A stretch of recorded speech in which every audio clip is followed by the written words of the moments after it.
Welcome to Emerald Spotlight Series. Today we're going to have Alesha Shaw with us, and she's going to log in soon. So Alesha is a dynamic force in the realm of empowerment and self-actualization. As a former pageant queen, she stands as a beacon of inspiration, championing the message of balancing life roles with poise and determination. Here she is. And let's wait till she joins. So Alesha is a best-selling author and a publisher. She has contributed to several anthologies and published notable work, including Mommin and Queenin. Hi, how are you? So nice to see you. I love the background. Thank you. Yeah, my camera was turned the other way a few minutes ago. Sorry about that. Let me raise a little bit mine because it's blocking my forehead. There we go.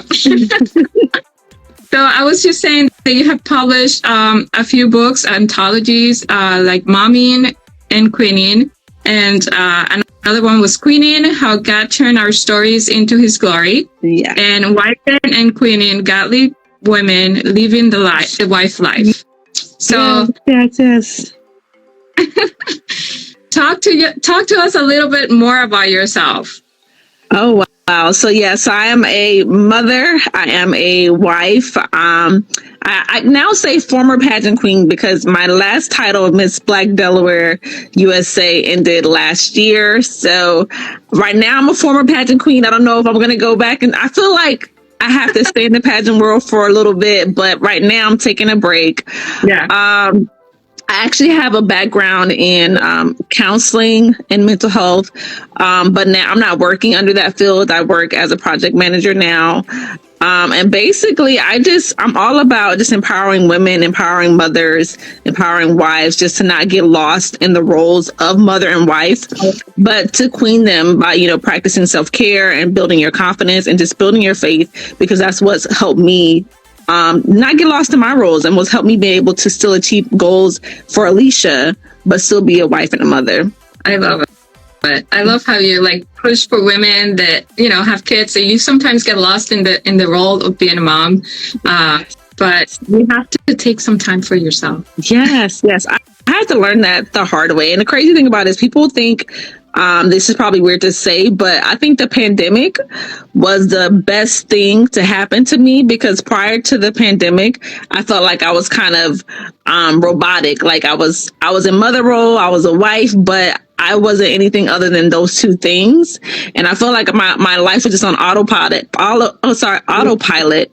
When I was getting up, getting my daughter ready for school or daycare, going to work, coming home, cooking, things like that, to where when we had the pandemic, I was very thankful for the shutdown, because I had time to reflect on myself. Like, what do I enjoy? Like, I kind of didn't even know what I enjoyed anymore. So it really made me stop and slow down and really think about just what I wanted to do with myself, and not just be somebody's mom or somebody's wife, but to be Alesha and remember the things that I enjoyed before I became those things. I love it. Now, I know that you also have a podcast besides from doing pageants. Talk to us about the podcast. Why did it inspire you to do the podcast? Yeah. So that was actually that was brought up during the pandemic, because a lot of people, I think, were doing podcasts, and I find myself listening to a lot of podcasts in that time. But when I was thinking about, what do I want to do? Like, what do I like doing? I love being a mom, but what is it that makes me happy? And to be honest, even though I'm kind of shy and I'm an introvert, I like to talk. I like to, whatever knowledge that I have, I like to share that knowledge. So because I was hearing it on a podcast, I was listening to a lot of podcasts. I was like, why not make a podcast where I talk about my struggles and how I've overcome them, and just the things that I was going through at that time. I needed to get it out. I needed to talk it out, and my way of talking it out was creating a podcast. And I figured it's Momming. The podcast actually, it started off as a book of Alesha, and I was just talking about whatever I was going through and how I overcame it. But then I actually changed it to Mommin, Wife, and Queenin to match my platform when I was competing in my pageant, and it just stuck, like Mommin, Wife, and Queenin, because that's what I am. A lot of times that's what I'm talking about. I'm talking about either being a wife, I'm either talking about being a mom, I'm talking about being a queen. So I changed the name after a while, but it was just all inspired by me wanting to just let it out and be able to express myself. And it really wasn't even for anybody else. I was like, if someone listens to it, it's cool, but I needed to just let it out, because I'm the type of person where I will internalize a lot of things, and speaking about it and kind of being able to process my feelings and my thoughts out loud helped me a lot. Yes, that's awesome. Now, where can people listen to the podcast? Oh, you can go to anywhere that they're streaming podcasts. So, Apple Podcasts, Google, Spotify, Amazon, and iHeart are the main ones that I know for sure. But I found it on other podcast streaming platforms I don't want to listen to. But hey, apparently it's out there. So it's floating around out there, Mommin. It's floating around. Yeah. Yeah. Okay. And then, do you have any strategies for self-motivation and achieving personal goals, since like you're doing all these things and you're really self-motivating yourself?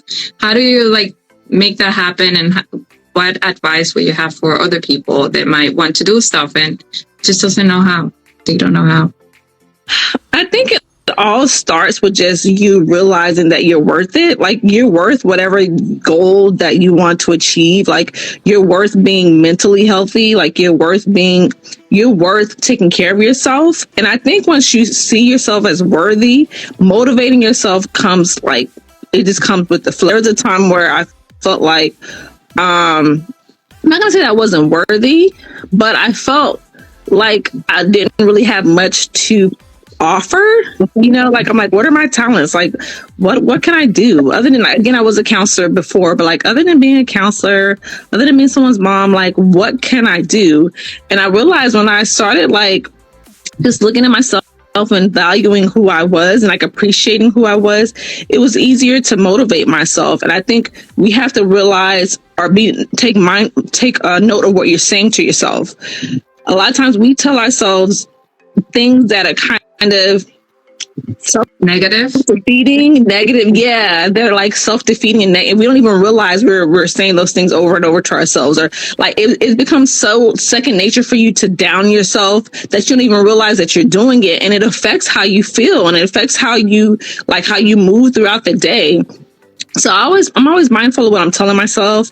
I'm always mindful of what I'm taking in from other people, and just know, like, to be honest, like, I'm worthy. So whatever it is that I want to do, I have to do it, because there's only one person that can do it like me. So just know that you're worthy. I think that's motivation in itself, because that's what helped me like want to do. Like, that's what helped me want to pursue the podcast. Because I'm like, there might be somebody that wants to listen. Somebody might think I'm funny, And I think it's also important of the people you have around you, because I had this one friend who I confided in, and because I was feeling depressed, like I felt drained, like doing those motherly duties and being like, just like I said, on autopilot.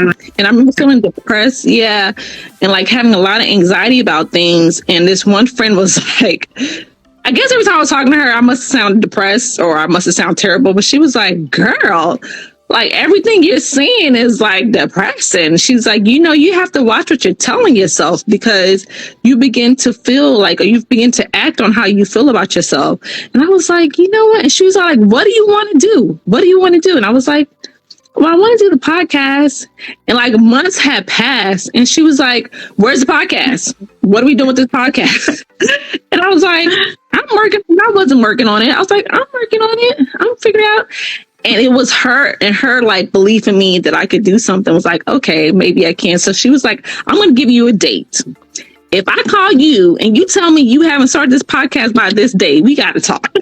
So I was like, oh my gosh, let me go ahead. But it felt good that someone believed in what I was saying and also can encourage me, because you need that. Like, it's one thing to encourage yourself, but when you know that someone else is backing you and someone else encouraging you, it's kind of like, okay, I can do this. So it's important that you do you are mindful of your friends and the people that you have around you, because they can play a part in how well or how bad you do. Because if they're good and they're supporting you, you're going to want to do well. But if you got somebody who's secretly hating on you and want to see you, like, just not do anything, then it's not going to motivate you. So that's important too. Yes, it's totally important. I found that, I don't know, as I got older, I appreciate more the people that are more positive towards me. Yeah. And I want to be closer to those people that are like positive and give me positive vibes. Some people, you have the negative people that are like making fun of everything that you might do or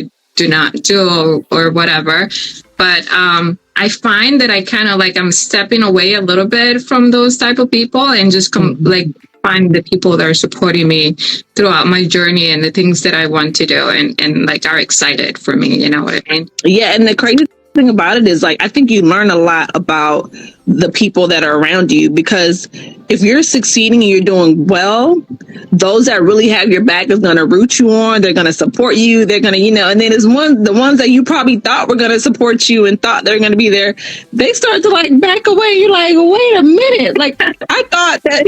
So in a way, it's like a blessing in disguise, because it'll tell you who's truly for you and who's truly has your back and who might be just around maybe because they want to monitor what you're doing so they can talk about it. You know what I mean?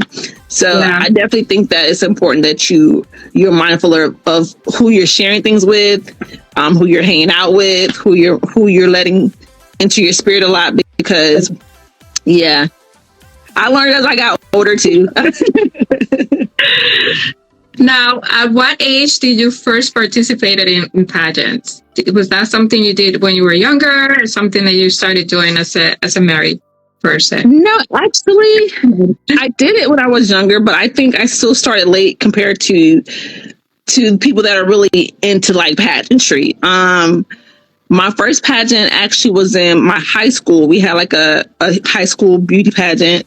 I was like a junior, and I won that one. And shortly after I won that, I got something in the mail to compete. And I grew up in Texas. I grew up in El Paso, Texas. So I got something in the mail saying to compete for Miss Teenage Texas. And I was like, Miss Teenage Texas? Because one of the ladies who was the judge of that pageant, I think she might have put my name in. I have no idea, but she really liked me. So I think she was the reason I received it. And I was like, telling my mom, I'm not a pageant girl. Like, that was just for fun. And so my mom was like, well, might as well try it. So it was Miss Teenage Texas. It was in Houston, Texas. And I lived in El Paso, which was like a long drive, from like about 11, 12-hour drive to get there. And I get there and it's like 60 other teenage girls. I'm like, what have I gotten myself into? I had on like a prom dress and some white pantyhose. I wore glasses. I did not wear makeup. And I went to compete for this pageant as Miss Teenage Texas, for Miss Teenage Texas at 17. I ended up getting second runner-up, which was, to me, was like pretty cool compared to the competition that was there. And I think I got bit by the bug, because after that happened, I competed at another pageant. It was Miss Black El Paso. I was also 17, and I got first runner-up in that particular pageant.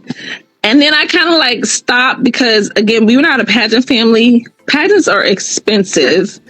And yeah, so I was like, if I really wanted to go into it, we couldn't afford to continue like that. So when I was in college, I did our college pageants that we had. I didn't really do well, but it was nice to get my feet wet. And I didn't compete again until I got married, which was 2010, and I competed for Mrs. Delaware. And again, I was still new. I hadn't done pageants, since I was a teenager. So I went in there with another prom dress, my hair, just something I put together, some makeup I just put together backstage.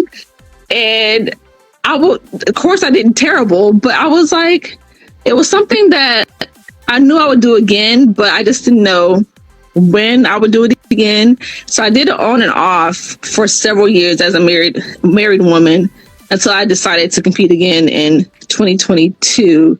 prior to 2022, I think the last one I competed in was like 2015. And the only reason why I competed in 2022 was because, again, I felt like I was at a space where I could focus on me. You know, like I said, during the pandemic, I really did like some self-evaluation and see what it is that I wanted to do with myself. And it led me again. I'm going to compete again. I'm going to try one more time because I felt like I was more confident in who I was and I could present that on stage better. Right. And I competed for the Mrs. Delaware in 2022. Yes.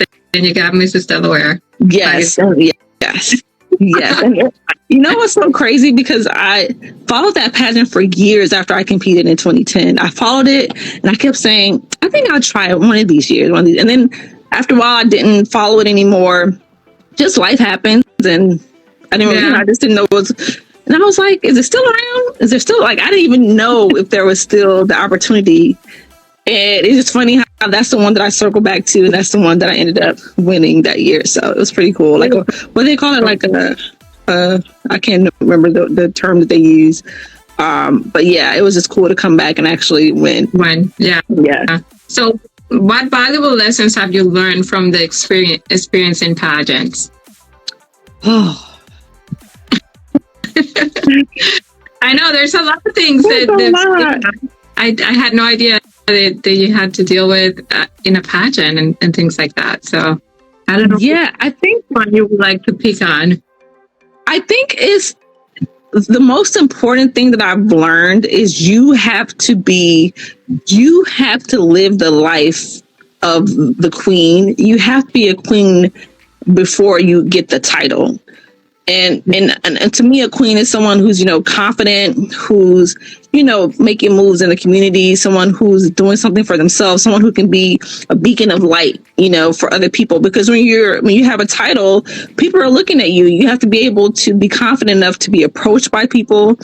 And I think for me, knowing that I have to be that with or without the crown, I have to be that regardless of regardless of whether I have a crown on my head. So what I learned was, I think that's why when I competed that in 2022, I was okay whatever the outcome was, because I was confident in who I was at that time. Like, I was confident in if someone would approach me, I was okay with, speaking up. I wasn't like timid like I used to be. And I just learned that you just have to be that person before you even get on the stage, because if you're not, you're going to think that the crown is what makes you. The crown is what makes me the person I am, and it's really not. It's really, to me, it's like the crown is like the reward of it, but you really have to be that person on and off. And if you're not displaying any of those type of characteristics, most likely it's going to be like, and if you're not displaying those characteristics and you do receive the crown, you're not going to have a good experience. You're not going to know how to handle that. So definitely just knowing that you're the queen before you get on that stage, and regardless if you're taking home that crown or not. Right, because it's only one person. Well, in this title is two people taking the crown. But yeah, I do get that, because I remember when I first joined the pageant, I was like, I had all this stuff planned out of what I would do if I win the crown. And then the second time around, it was kind of like the same of everything that I wanted to do. And then the third time around, I was like, you know what? I want to do this thing, so I'm going to go ahead and do them. And I went out and I started my YouTube channel even way before I did I went through the pageant, and I'm like, this is things that I want to do, so I'm going to start doing them because I didn't know if I was going to compete again as well. And I was like, I cannot keep just waiting until I get that title to do exactly what I want to do. Yeah. So I get that. Now, I was going to ask you the same question. Do you feel like prior to completing the last pageant that you competed in, do you feel like you're more comfortable or more ready for that stage better than the other times? Because I think that also makes you feel like I have this, because you know what it's like, you know what to experience. Did you feel that way? Like, okay, yeah. like even walking on stage the first time, my legs were trembling. Like I was like, stay still. Yeah. Just like the second time, it was so much more comfortable, and then the third time, of course, I was like completely confident on the stage. It makes a difference. It's like riding a bicycle in the beginning when you're like tumbling, and then if you keep trying and trying, then you just become so good at it. Yeah. So I think the more you tried, but the more you try, the better you get at anything in life. Yeah. Basically, even, like I am an introvert, but I love doing extroverted things. So I kind of like push myself to do all these things that I do because I enjoy them, but it still like takes a lot out of me to like do certain things because I'm basically very shy, and I'm like better like in a one-to-one situation. So when there's like a lot of people around me, I'm like it takes me a little bit to kind of like come out and talk to people. Yeah. So these kind of like have helped me push myself out there and be more talkative and be able to present myself a lot easier. I still think it is easier for other people than me, but I'm very proud of what I have accomplished so far. Yeah. Yeah. I was gonna say that too. Like a lot of times when you have a title, you become more comfortable. You become more comfortable, being in front of people or just speaking. But I also realize you kind of, I'm not gonna say you fall into the role, but it's like it's something you have to do. It comes with the title, so you kind of suck up with any type of anxieties that you have and just do it. Because I feel like there's more people that are more more comfortable. Yeah, outgoing than me. I can be a little shy, but at the same time, I knew it was something I had to do, and I just step out on faith. Like, hey, even if I'm shaking, even if I'm nervous, I'm speaking in front of people. It's way more than what I have done before. I know I have to do it, so I had to prepare myself for it. Exactly. Now, besides from doing all of this, what do you do for fun? To be honest, like I'm very nerdy, so I love to read. That's good. Yeah, I love to just sit and read with a good book, watch a movie. I do love spending a lot of time with my family. They're the opposite of me, which is weird. Like I'm a homebody. I can stay in my blanket and read, and they like to be out. They like to go places. So they get me out of my shell. They get me out. Sometimes I enjoy spending time with them. But for the most part, as long as I have a good book and a blanket, that's fun for me. That's fun. Now talk to us about your lipstick line. So right now I have your lipstick that you gave to me. Pretty. It looks so pretty on you. I was wondering if that's what it was because you look so pretty, but okay.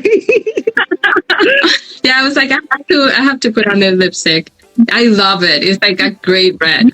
Like, there's some reds that are like, but this is like just perfect. Yes. So that actually, all of this has happened. I would say in the past 5 years has come from me just saying, what is it that I want to do? So when I did the Mommin, Wifing, and Queenin, or when I took on the Mommin, Wifing, and Queenin platform, I wrote books pertaining to Mommin, Wifing, and Queenin, and something said, it was out of the middle of nowhere. It's like, why don't you try to do a lip line? And one of my mentors, she also has a lipstick line.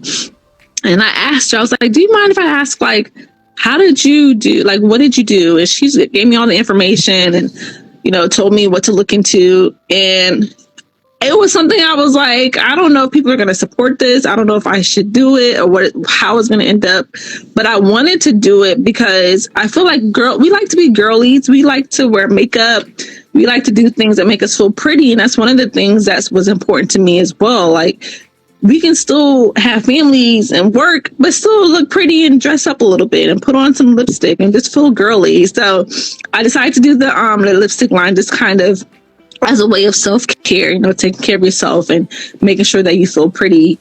And I did the first colors that I came out were Mommin, Wifing, Queenin, and then there's one called Kitten, which was a lip gloss.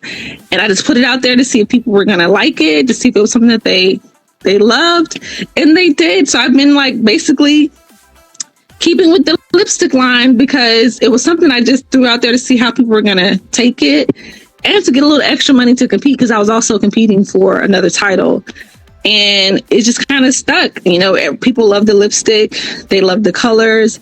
My mom is in Texas still, and she has people calling and asking me, "Does she have any of this?" So it kind of just made me feel good that people were actually embracing the lipstick and liking the colors. And now it's here. I don't know. I say it's here to stay, but I still don't really know how long, because it is kind of a lot to maintain certain things. But yes, it's the Mommin, Wife, and Queenin lipstick line. I now have, I think, 14 colors, 8 of which are glosses, and then 6 are actual lipsticks. If anyone's watching, if you're interested in seeing what they are, you can always go on, click the link in my bio, and go to my merch, and it'll show you like all of the lipstick colors that I have there. But yeah, it was just something that I was like, I want to try this. I want to see how this works. Just me trying to find things that make me happy, so I wouldn't feel like I was living a robotic life. Yes, that's awesome. It's fun to kind of like find the things that you like doing and doing them. I feel like I go from like things to things, and then it all revolves around the same thing. But I like and creating things and thinking about like doing other things and other things and other things. I just love creating. So like I do I do the shirts, the mugs, and the tumblers and personalized things, but I also like doing this, even if it's just like once a month or every so often. It's like it's just exciting and like something new to do and something to dress for. Or I love thinking. My thing is like thinking and creating and coming up with new ideas. What to do.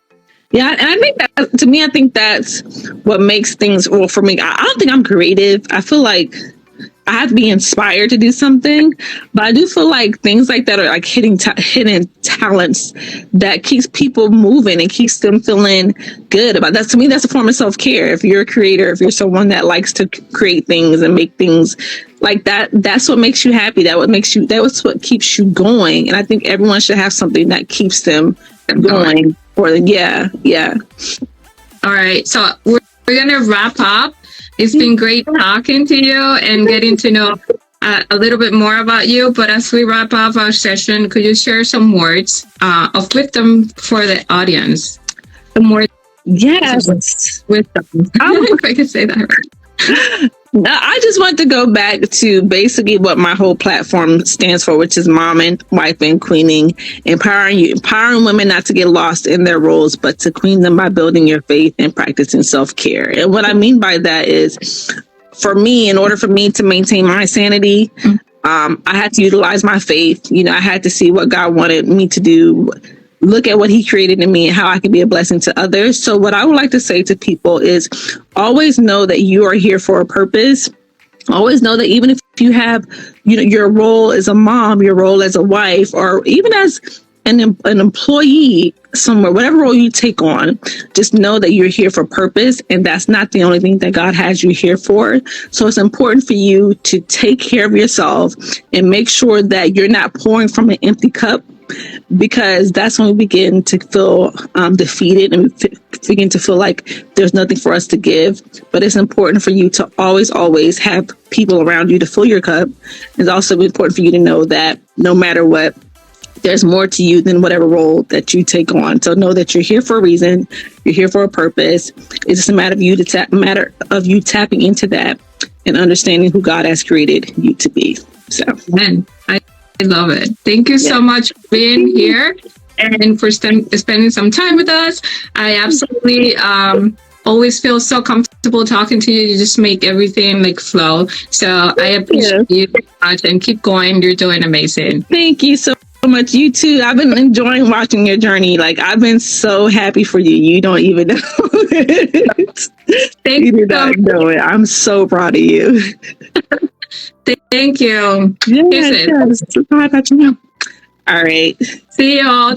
Thank you so much. Thank you. Bye. Bye.